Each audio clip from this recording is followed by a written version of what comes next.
আমি ভাত খাই, আমি ভাত খাচ্ছি আর আমি ভাত খেয়েছি, এই সূক্ষ্ম পার্থক্যগুলো যখন আপনি ইংরেজিতে বলতে পারবেন তখনই আপনি ইংলিশ স্পিকিং এক্সপার্ট হয়ে উঠবেন। আসসালামু আলাইকুম, আমি অনেক স্যার। আজকে আমরা পুরো প্রেজেন্ট টেন্সকে পোস্টমর্টম করব এবং শিখব কিভাবে প্রতিটি বাক্যকে দ্রুত ইংরেজিতে রূপান্তর করা যায়। আপনি যদি একজন বিগিনার হন অথবা ইংলিশ স্পিকিং এ ফ্লুয়েন্ট হতে চান তাহলে এই ভিডিওটা শুধুমাত্র আপনার জন্য। তাহলে আমরা আমাদের ক্লাসটা শুরু করি। দেখো, টেন্স কাজের সময় এবং কাজের মাত্রাকে নির্ধারণ করে। কাজের সময় হচ্ছে প্রেজেন্ট, পাস্ট, ফিউচার, এই তিনটা সময়। আর কাজের মাত্রা হচ্ছে indefinite, continuous, perfect, perfect continuous. Indefinite হচ্ছে অনির্দিষ্ট। যদি আমি বলি আমি ভাত খাই তাহলে এটা হচ্ছে অনির্দিষ্ট, এটা বোঝা যাচ্ছে না কাজটা কি রানিং নাকি কাজটা সম্পূর্ণ হয়ে গেছে, সেক্ষেত্রে হবে ইনডিফিনিট। আচ্ছা, কন্টিনিউয়াস কখন হবে? যখন কোনো কিছু রানিং থাকবে সেটাকে আমরা কন্টিনিউয়াস বলবো। যদি আমি বলি যে আমি ভাত খাচ্ছি, দেখো এই কাজটা কিন্তু এই মুহূর্তে রানিং আছে, তুমি আমাকে দেখছো, এটা এই কাজটাও কিন্তু রানিং আছে, ইউ আর ওয়াচিং, তাই না? তার পরবর্তীতে হচ্ছে পারফেক্ট। পারফেক্ট হচ্ছে যে কাজটা সম্পূর্ণ হয়ে গেছে এবং যার ফল এখনো বিদ্যমান। তুমি আধা ঘন্টা ধরে নাও যে তুমি আধা ঘন্টা আগে কিছু খেয়েছো, এখন আমি তোমাকে এখন আবার বলছি যে একটা সিঙ্গাড়া খাও অথবা কিছু একটা খাও। তুমি আমাকে বললা যে স্যার আমি স্যার মাত্র খেয়েছি। খেয়াল করে দেখো, তুমি খেয়েছো হয়তো 20 মিনিট অথবা আধা ঘন্টা আগে, কিন্তু তার ফল কি এখনো? ফলটা কি? ফলটা হচ্ছে তুমি এখন আর খেতে পারছো না। এই ক্ষেত্রে আমরা প্রেজেন্ট পারফেক্ট ব্যবহার করবো। আর প্রেজেন্ট পারফেক্ট কন্টিনিউয়াস হচ্ছে একটা নির্দিষ্ট টাইম ফ্রেম লাগবে, মানে একটা নির্দিষ্ট জিনিস শুরু এবং শেষ, অতীতে শুরু হয়েছে কিন্তু বর্তমান পর্যন্ত রানিং আছে, এক্ষেত্রে আমরা পারফেক্ট কন্টিনিউয়াসকে ব্যবহার করতে পারি। আচ্ছা, তাহলে আমরা এখন স্ট্রাকচারগুলো একটু দেখে নেব। এই স্ট্রাকচারগুলো মনে রাখা খুবই জরুরি আমরা যদি টেন্সের এক্সপার্ট হতে চাই অথবা সেন্টেন্স তৈরি করতে চাই। দেখো, প্রথমটা হচ্ছে ইনডিফিনিট সাবজেক্ট V1, তারপরে এখানে আমরা একটা অবজেক্ট বসাবো। হ্যাঁ, আচ্ছা, তারপরে গেছে সাবজেক্ট অ্যাম ইজ আর ভার্বের সাথে আইএনজি প্লাস অবজেক্ট। আচ্ছা, পারফেক্ট কি হচ্ছে? সাবজেক্ট হ্যাভ হ্যাজ ভার্বের সাথে V3 প্লাস এখানে অবজেক্ট। আচ্ছা, পারফেক্ট কন্টিনিউয়াস কি? সাবজেক্ট হ্যাভ হ্যাজ বিন ভার্বের সাথে আইএনজি প্লাস অবজেক্ট। তাহলে এখন আমরা একটা একটা করে এই সেন্টেন্স, এই বাংলা প্রত্যেকটা প্রেজেন্টে আছে, এই প্রেজেন্টের কোনটা কোন টেন্স হবে এটা আইডেন্টিফাই করব এবং এই স্ট্রাকচার অনুযায়ী সেটা লিখব। আমি প্রতিদিন ইংরেজি শিখি। আগে আমরা টেন্স আইডেন্টিফাই করি, এটা কোন কি হবে বলো? ইনডিফিনিট, কন্টিনিউয়াস, পারফেক্ট অথবা পারফেক্ট কন্টিনিউয়াস। দেখো, এখানে একটা অভ্যাসগত একটা কথা বলা হচ্ছে, এই কাজটা কি এখন রানিং আছে অথবা সম্পূর্ণ হয়েছে কিচ্ছু বোঝা যাচ্ছে না, এক্ষেত্রে এটা কি হবে? Present indefinite. দেখো, প্রেজেন্ট ইনডিফিনিটের স্ট্রাকচার কি কি আছে? Subject plus V1 plus object. তাহলে আমি, এই যে আমি, তাহলে এখানে কি হবে বলো তো? সাবজেক্ট আমার আই, তারপর আমি ভার্ব বসাবো।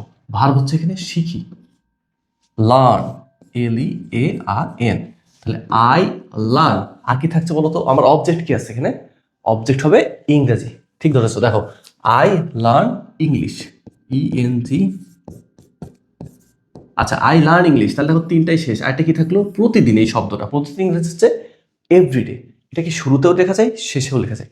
এভরিডে আই লার্ন ইংলিশ, এটাও হবে। আবার তুমি যদি বলো আই লার্ন ইংলিশ এভরিডে, তাও হবে, কোনো সমস্যা নেই। যদি তোমার কাছে, তুমি যদি শুধু টেন্সটা আইডেন্টিফাই করতে পারো এবং তোমার যদি স্ট্রাকচারটা মনে থাকে, তাহলে তোমার জন্য টেন্স অথবা তোমার জন্য একটা গ্রামার, ফ্রি হ্যান্ড রাইটিং লেখা একেবারে পানি। দেখো, পরবর্তী দেখো 2 নম্বর, আমি এখন ইংরেজি শিখছি। সবচেয়ে আগে আমাদেরকে টেন্স নিতে হবে। আমি এখন ইংরেজি শিখছি, কি বোঝাচ্ছে বলো তো? কাজটা এই মুহূর্তে রানিং আছে, তাই না?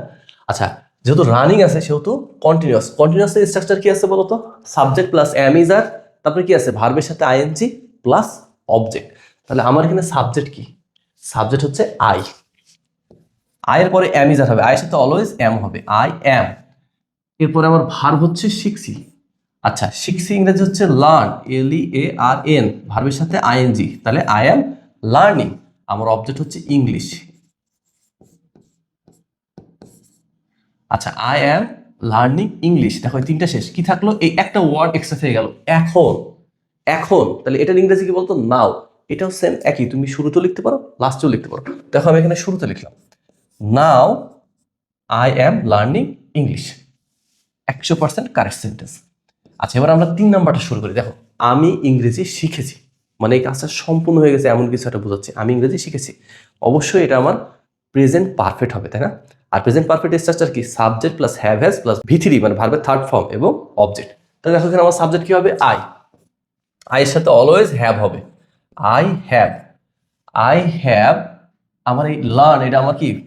ভার্ব, তাই না? এটার তৃতীয় রূপ হবে, মানে V3, LEARNED, I have learned. আচ্ছা, আমার অবজেক্ট কি? ইংলিশ।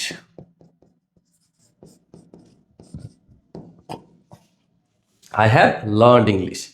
এর পরবর্তীতে দেখো প্রেজেন্ট পারফেক্ট কন্টিনিউয়াস। আমি বলছিলাম না একটা টাইম ফ্রেম, দেখো আমি 1 ঘন্টা ধরে ইংরেজি শিখছি। দেখছো একটা টাইম ফ্রেম চলে আসছে।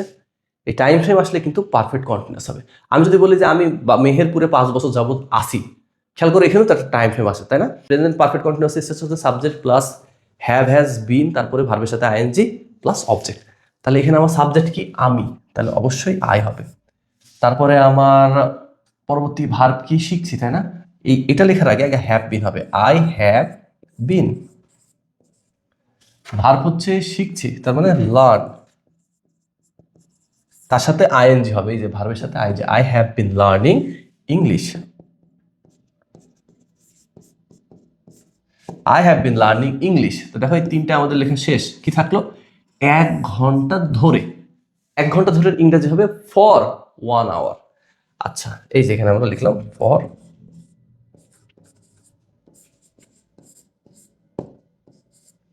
দেখো আমাদের এই স্ট্রাকচারটা কিন্তু সম্পূর্ণ হয়ে গেল। Present, indefinite continuous, perfect, perfect continuous. এইবার এটা তোমরা করবে, এটা কিন্তু আমি করবো না। দেখো সব জায়গায় কি আছে? সে ফুটবল খেলে। আর কোন ধরনের সিচুয়েশন আমরা এই ধরনের কথা ব্যবহার করি? আমি জিজ্ঞেস করতে চাই ও কি ফুটবল খেলে নাকি? তারপর উত্তরে একজন বলছে হ্যাঁ ও ফুটবল খেলে। দেখো এটা অনির্দিষ্ট, কাজটা কি রানিং আছে, কাজ কি সম্পূর্ণ হয়ে গেছে, কিচ্ছু বোঝা যাচ্ছে না। তাহলে কি হবে বলতো? প্রেজেন্ট। আর সে যদি বলতো খেলতো তাহলে কিন্তু অতীত ইনডিফিনিট হতো, কিন্তু অতীত না, এটা কিন্তু বর্তমান। তার সময় কি? আমার বর্তমান। এবং যে সে খেলে এটা হচ্ছে আমার অনির্দিষ্ট। তাহলে সে ফুটবল খেলে, এটা কি হবে?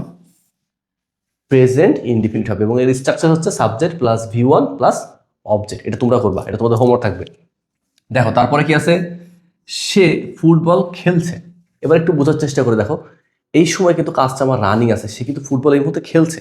তাহলে কি হবে? প্রেজেন্ট কন্টিনিউয়াস, তাই না? প্রেজেন্ট কন্টিনিউয়াস স্ট্রাকচার হচ্ছে এইটা। তাহলে দেখো সাবজেক্ট কি আছে? সাবজেক্ট হি। তারপরে আমার হি এর পরে অবশ্যই ইজ হবে, তাই না? আমার স্ট্রাকচার অনুযায়ী হি এর পরে ইজ হবে। আচ্ছা সে খেলছে। আচ্ছা খেলা ইংরেজি কি? প্লে, PLAY, তার সাথে হবে আইএনজি। He is playing. আচ্ছা কি খেলছে? ফুটবল। আমার অবজেক্ট হচ্ছে football. He is playing football. আচ্ছা তারপরে কি আছে দেখো? সে ফুটবল খেলেছে।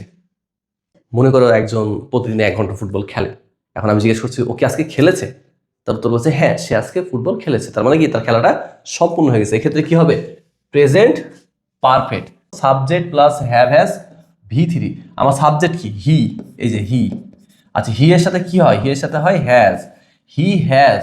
আচ্ছা প্লের ইংরেজি কি? প্লের V3 কি? Played, PLAYED। He has played football.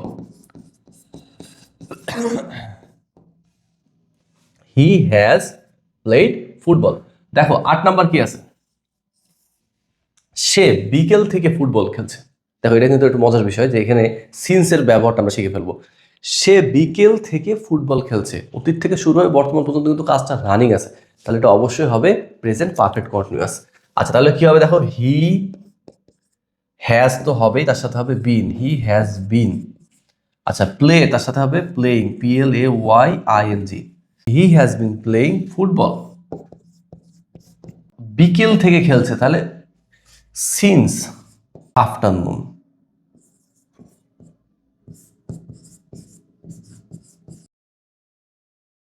এখানে একটা মজার একটা বিষয় জানা প্রয়োজন, সেটা হচ্ছে যে যদি আমি বলি যে 3 ঘন্টা 5 ঘন্টা একটা নির্দিষ্ট সময় পর্যন্ত থাকে, তাহলে হবে ফর 5 আওয়ার্স, ফর 3 আওয়ার্স। আর যদি আমি বলি যে সকাল থেকে, শুক্রবার থেকে, অথবা আমি যদি বলি যে বিকাল থেকে, এই সবগুলোর ক্ষেত্রে হবে সিন্স। আমি যদি বলি যে 2011 সাল থেকে, তখনও কিন্তু সিন্স হবে। মানে একটা নির্দিষ্ট সময় থেকে যদি শুরু করা হয় সেক্ষেত্রে সিন্স হবে। আর যদি নির্দিষ্ট টাইম ফ্রেম বলা থাকে, মনে করো 5 ঘন্টা, 10 ঘন্টা, 10 বছর, সেক্ষেত্রে হবে ফর। আচ্ছা তাহলে দেখো আমরা কিন্তু এই প্রথম 2 সেট কমপ্লিট করছি এবং তোমাদের জন্য এই 9 থেকে 12 পর্যন্ত দেখো বৃষ্টি হয়, এটা কি ইনডিফিনিট না? তাহলে ইট রেইনস, প্রেজেন্ট ইনডিফিনিট হয়ে গেল। আচ্ছা এখন বৃষ্টি হচ্ছে, এটা হবে কি? কন্টিনিউয়াস, তাই না? এর কি হবে? এটা এই স্ট্রাকচার ধরে তোমরা লিখবে এবং আমার কমেন্ট বক্সে লিখে জানাবা। আর এই ধরনের ভিডিও যদি তোমার আসলেই ভালো লাগে আমার পেজকে সাবস্ক্রাইব করে রাখো, এবং তোমরা গ্রামারের কোন বিষয় নিয়ে আরও শিখতে চাও আমাকে লিখে জানাও, আমরা একসাথে অনুশীলন করব। তোমাদের সাথে দেখা হবে আমার আগামী ভিডিওতে।